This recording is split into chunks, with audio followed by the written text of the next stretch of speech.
Hey everyone, welcome to the Customer Support Client Success Executive Brain Trust. We talk all things operations, client support, customer success. This is our panel discussion. Our topic today is managing external and internal expectations when budget is low. I want to thank Y Meadows for sponsoring this group. If you want to join this group, please look for our LinkedIn customer support / success executive brain trust network on LinkedIn to join us and come into our brain trust meetings. I've got some great people here that have been part of our group for a while. And so I'm going to turn it over to Astrid to kick off this topic and to kind of frame it up. So Astrid, would you please let us allude a little bit more or expound upon a little bit more this topic of managing external versus internal expectations when budget is low? So managing when you have a stricter budget, or just if budgets change, as with the economy, is being able to complete all of the tasks that are being asked of you internally by the internal staff, management, and your own team, and then also being able to meet your customers' needs, and being able to have enough agents, enough people to be able to take care of the agents or the customers' needs in the timelines that the company has, designated, or that your team has designated. And so that's always just a challenge to balance those two, and what's the best way to do that. Yeah, absolutely. And so if we could focus first maybe on internal expectations, I want to pass it over to Tyler to kind of allude to I keep saying allude, sorry. I want to turn it over to Tyler to kind of speak to the internal expectations side of this question. I guess on the internal expectations, right, we all have to meet our budgets, or if they're not met, do the best we can to explain the variance, right? So at least some of the struggles we have right now is helping if the budget's low, but the forecast over the next 12 months is that could turn around, depending on your leaders, right?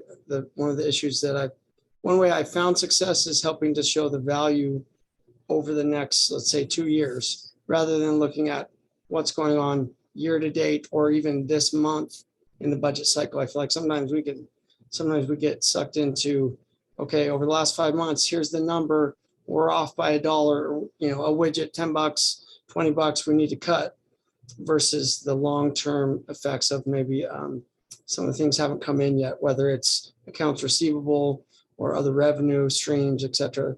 Other things you can't quantify, right? Customer happiness, internal support staff happiness, and then they work hard. A lot of those things are hard to quantify, but that's how I kind of deal with this challenge, but it's tough.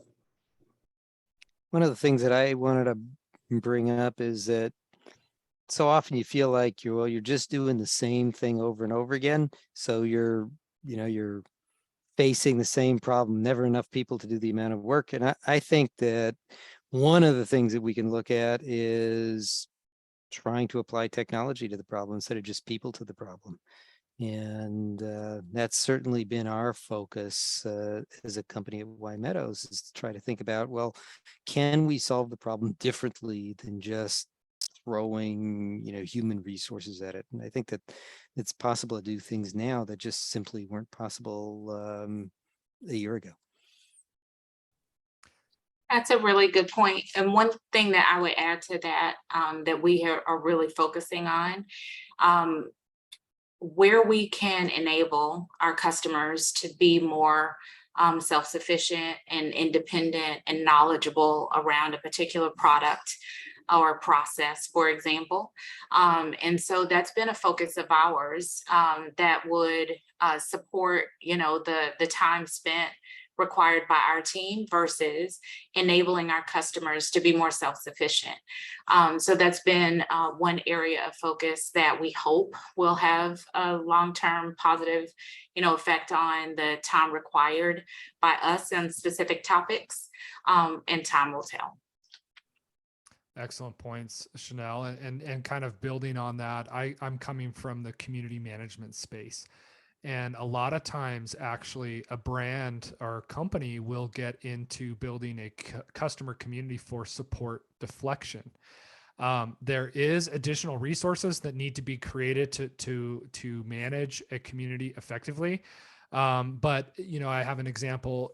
I think it kind of depends on the type of company that you are. If you have a product that customers want to engage with, that you have a following of, I think that building a community is a really, really great option, because then there are many community managers where they're managing communities where the first place the customer goes to get answers is the community. It's not even to the company.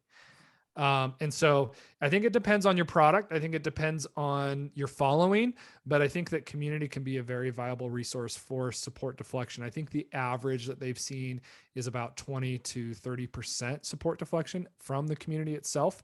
But it does, if you are on budget constraints, it can be a bit challenging to launch a community, because you are going to have to allocate some budget to that. And so going back to what you were saying, Tyler, is, taking the long-term approach and saying, a year from now, our team can potentially be smaller. And then I love, a few brain trusts ago, we kind of had this conversation about AI and its influence. And going back to Alan, what you said is, if you want to retain your staff longer, someone mentioned this a few panel discussions ago. If you want to retain your staff longer, allow your teams to be solving more creative issues.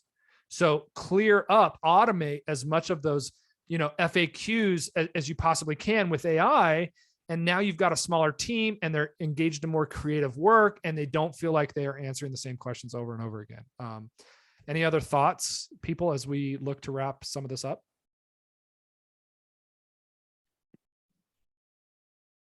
Awesome.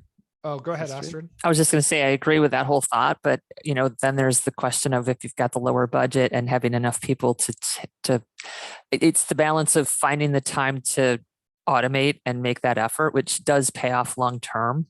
It's just actually, biting the bullet and saying, I'm going to do it, and spend the time to automate and in the investment to do it and to create the FAQs to gain the benefit with the budget cuts.